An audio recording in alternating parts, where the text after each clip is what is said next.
Imagine you put $100,000 into the SP 500, never add another dollar, and walk away. No trading, no market timing, just letting it sit. After 40 years, history suggests that one single investment could grow to over $5 million. That's the power of compounding. And today, I'm gonna break down not only how realistic that is, but also how you can reach your first $100,000 in the SP 500 step by step. My name is Chris, and if you're someone who wants to take control of your finances, you're in the right place. In this video, we're talking about three things. The first is why the S&P 500 is considered one of the best long-term wealth building tools. Second, how much you'd need to invest monthly to reach $100,000. And third, the exact strategies that can help you accelerate that journey even if you're starting from zero today. Stay until the end. I'll share three big moves you can make right now that most people overlook. Before we dive in, do me a favor, hit that like button and subscribe to the channel if you want to see more breakdowns just like this one. Here's something most investors don't realize. The hardest part of building wealth is getting that first $100,000 invested. Not $1 million,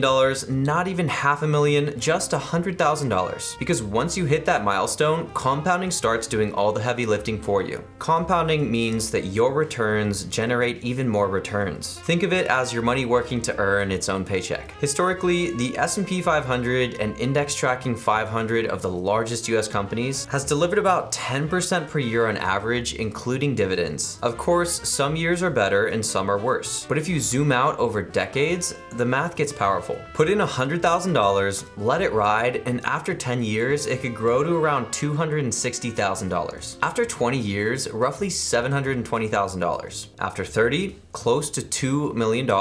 And after 40 years, more than $5 million. That's without adding another dollar. This is why the first $100,000 is such a critical milestone. It opens the door to exponential growth. Now, before we talk about how to invest, let's make sure we're on the same page. The S&P 500 isn't a single company, it's an index. A collection of about 500 of the largest, most established businesses in the United States. We're talking companies like Apple, Microsoft, Johnson & Johnson, Coca-Cola, and so on. When you invest in the S&P 500, you're not betting on just one stock. You're spreading your money across hundreds of the most dominant players in the economy. That's called diversification, and it helps to lower risk. So how do you actually buy into the S&P 500? Most people do it through something called an ETF or an exchange traded fund. One of the most popular ones is called VOO from Vanguard. It mirrors the S&P 500 almost exactly. And the cost for holding this ETF is tiny. VOO charges an expense ratio of just 0.03%. That means for every $10,000 you invest, you're paying about $3 a year in fees. Practically nothing. Compared to picking individual stocks where a single bad year could wipe out your gains, an S&P 500 ETF keeps your risk spread across multiple sectors like technology, healthcare, finance, energy, and much more. This is why so many professional investors recommend it as the foundation for long-term wealth. All right, let's get tactical here.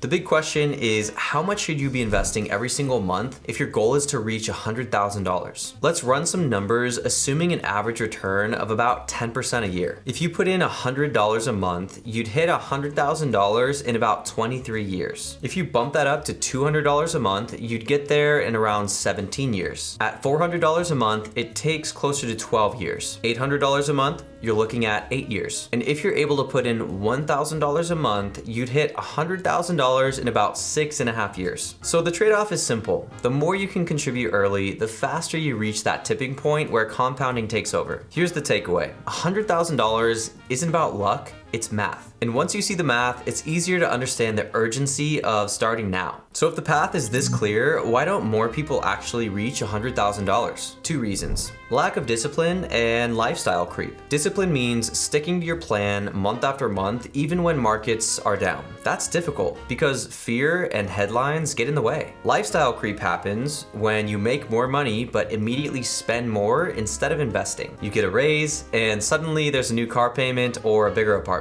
That kills momentum. The reality is, to hit your first $100,000, you'll need to do what most people aren't willing to do. Live a little bit leaner, invest consistently, and avoid all the distractions. Stay with me because the next section is where I share 3 stages that can actually make this possible even if your income feels limited today. Strategy number 1 is to take advantage of free money at work. If your employer offers a 401k match, definitely use it. That's literally 100% return on your contribution up to a limit. For example, if you put in 5% of your paycheck and your company matches another 5%, you just doubled your investment from day one. Strategy number 2 is reducing your biggest expense. For most people, that's housing, and if you're renting alone, consider getting a roommate and cutting rent in half. If you own a home, maybe rent out a spare room. It's not glamorous, but every dollar you save on living costs is a dollar you can redirect into your investments. Strategy number 3 is increasing your income. You can only cut so much, but your earning potential is unlimited. That can mean learning new skills, asking for a raise, switching jobs, or starting a side hustle. For example, freelancing in web design, tutoring, or offering local services can bring in hundreds or even thousands of dollars a month. And the key here is discipline.